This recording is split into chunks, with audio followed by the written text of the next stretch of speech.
Excited Crusaders, welcome back to our special Coronavirus America at War. Let's wrap up this special on this Easter weekend.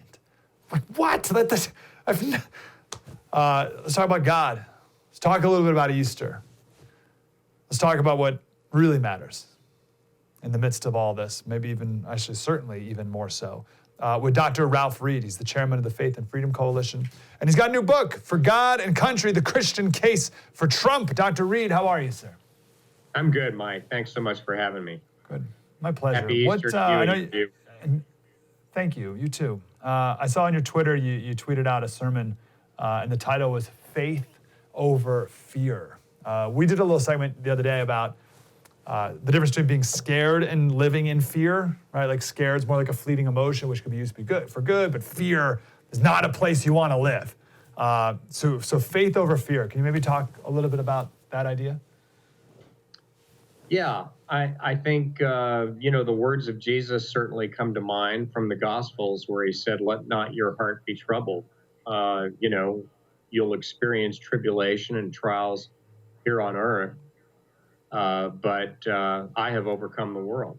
And that's really the message of the gospel. It's the message of Easter.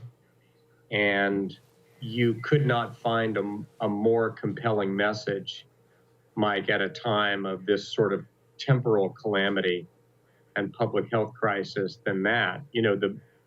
The Bible teaches that this world and everything in it is passing away before our very eyes. And the Apostle Paul says in one of his letters, my outer man is decaying and dying, but my inner man is being renewed and born again. And, we as human beings, look, we're in this world, but not of this world. Yeah. We're definitely in it. We're not exempt from the tragic consequences of this pandemic.